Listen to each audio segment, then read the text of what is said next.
아토피 아니면 고혈압, 당뇨 이런 질병이 있다면 이 병이 무엇인지를 알아야 돼요. 그죠?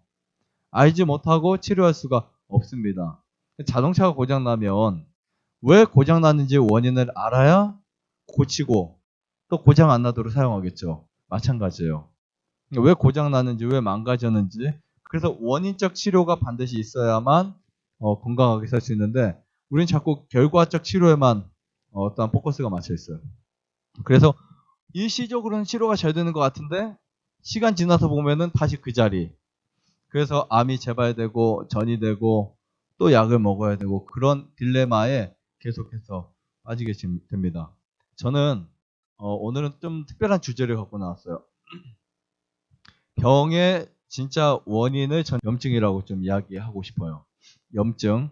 그래서 여러분들이 몸에 잘못된 식습관을 통해서 염증이 생기면 문제가 생겨요. 그런데 생각해 보세요. 우리가 외부에 손가락이나 아니면 어디 외부에 상처가 나서 고름이 생기거나 염증이 생기면 육안으로 확인돼야 안 돼요?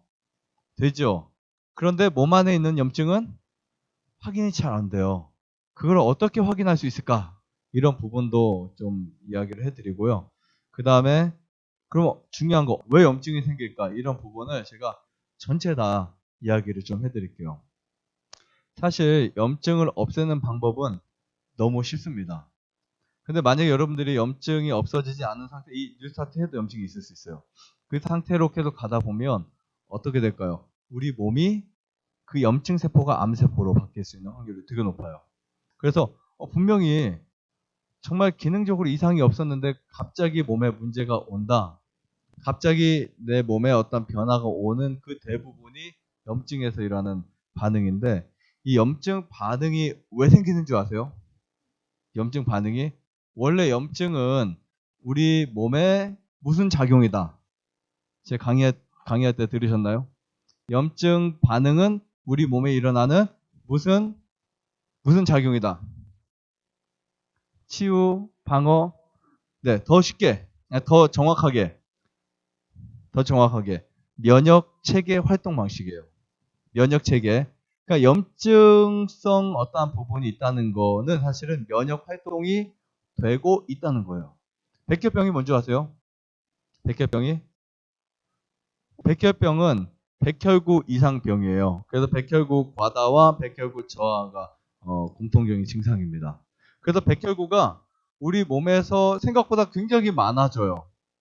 그래서 그걸 관찰하고 나서 백혈구 많으면 좋다고 생각하는데 안 그래요. 백혈구 너무 많아요. 이거 문제 있는 몸이에요. 백혈구 적어도 문제예요. 백혈구가 약해도 문제. 그러면 백혈구가 백혈병에서 많이 나타나는 증상과 똑같은 증상이 일어나는 경우가 딱 하나 있습니다. 이걸 잘 알아야 돼요. 백혈병 환자들이 백혈구 과다증이 생겨요. 백혈구 과다증이 있는데 백혈구가 정상보다 많아졌어요.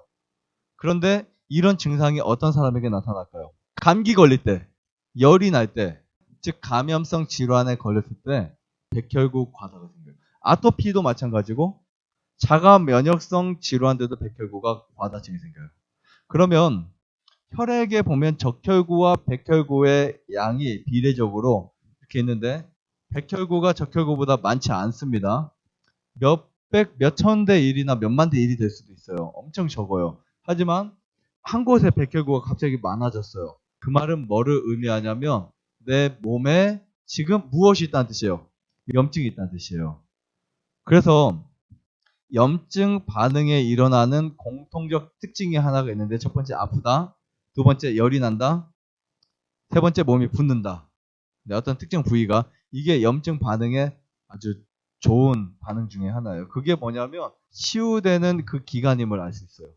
좋아요, 구독, 안에다가 눌러주세요. 눌러주세요.